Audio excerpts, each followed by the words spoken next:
Halo, assalamualaikum warahmatullahi wabarakatuh. Selamat bertemu kembali di channel kita, teman-teman semua. Bertani mulia, bertani barokah, bertani bismillah. Untuk kesempatan pada kali ini, saya akan membahas sedikit mengenai bagaimana cara kita untuk menyerbukan bunga tongkol Anthurium kuping gajah clarinervum atau tarantula.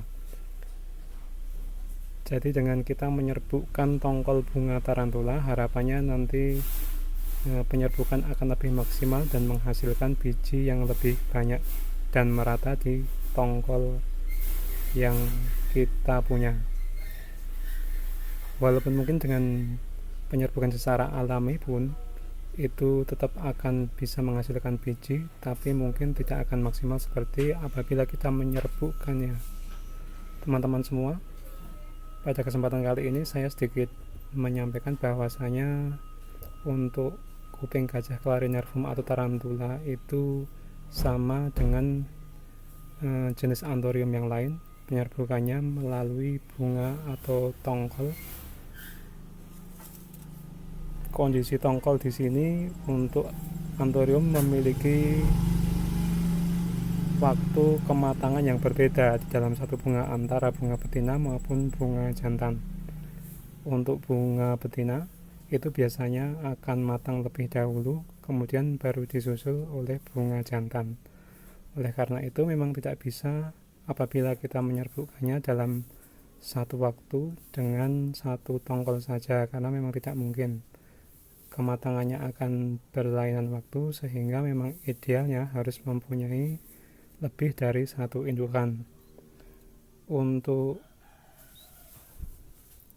kematangan bunga betina yang seperti umumnya Anthurium yang lain itu biasanya ditandai dengan munculnya bintik-bintik air di sekitar tongkol atau bunga betina. Contohnya seperti ini teman-teman ya.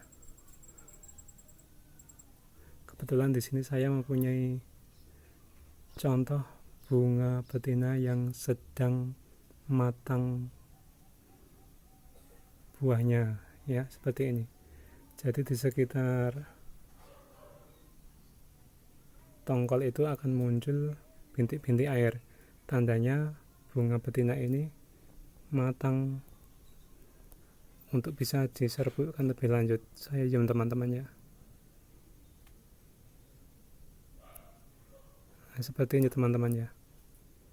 Mohon maaf agak goyang kameranya, tapi sudah cukup kira-kira seperti itu. Tanda bahwa bunga betina itu sudah matang teman-teman ya. Bisa kita serbukan dengan benang sari atau bunga jantan dari bunga pohon atau indukan yang lain. Ini teman-teman, satu bahan sudah kita punya.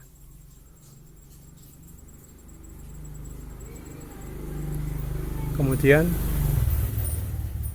untuk penyerbukan bunga jantan yang sudah matang itu ditandai dengan keluarnya seperti serbuk sari putih-putih yang menempel di tempat yang sama seperti bunga betina itu teman-teman ya. Ini salah satu contoh dari bunga jantan saya yang sudah matang untuk diserbukan. Ini tinggal sisa-sisanya ya teman-teman.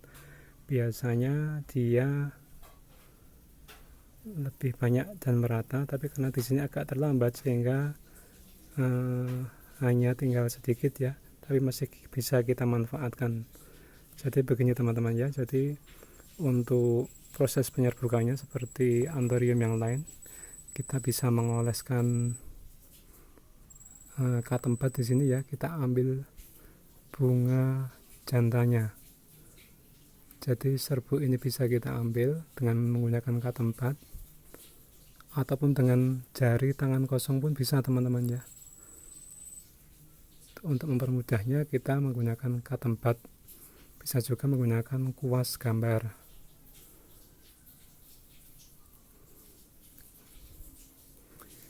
Dan sebagai informasi bahwasanya untuk serbuk sari dari bunga jantan ini bisa kita ambil dan kita simpan, kita taruh, kita masukkan ke dalam plastik dan kita simpan di suhu dingin atau di kulkas teman-teman ya, bisa bertahan sampai dengan 1 bulan untuk lebih maksimal dan tidak kadaluarsa. Untuk mengantisipasi ketika kita belum mempunyai bunga betina yang matang.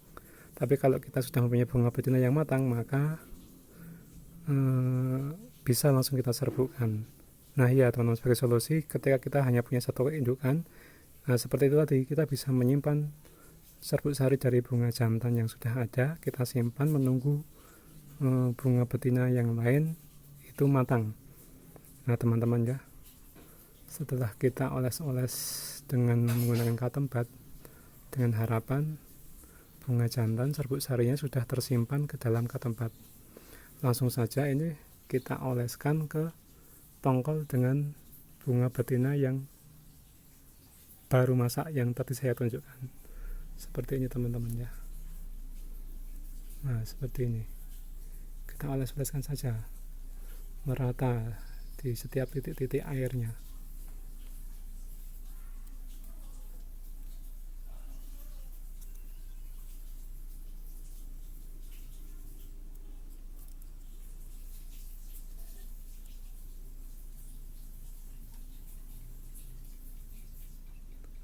Nah kira-kira seperti ini teman-teman.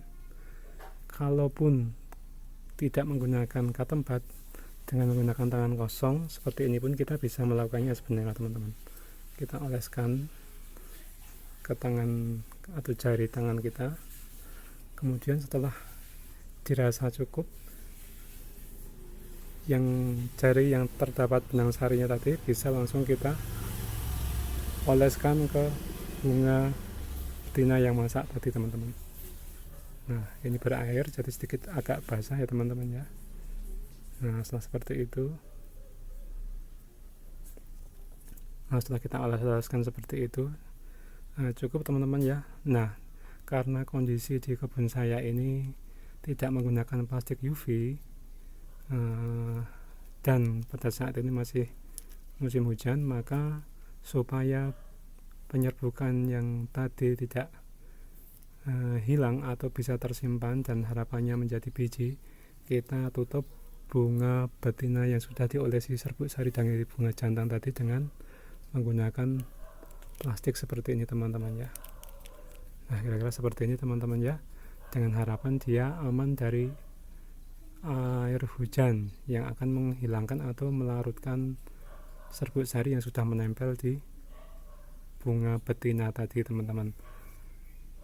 Nah setelah kita tunggu kira-kira nanti 2 bulan ya, dia nanti akan sudah menjadi biji seperti ini teman-teman ya.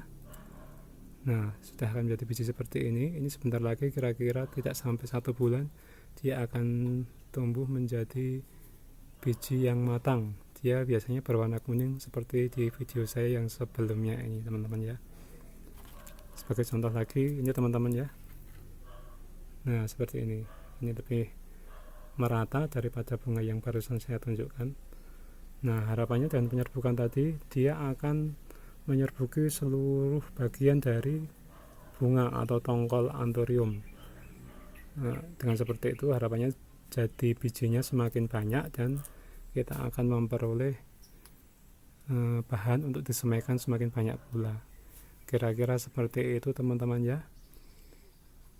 Kita tunggu update selanjutnya, nanti segera saya informasikan bagaimana hasil dari penyerbukan yang telah kita lakukan tadi. Kira-kira seperti itu teman-teman, semoga bermanfaat. Saya akhiri, wassalamualaikum warahmatullahi wabarakatuh.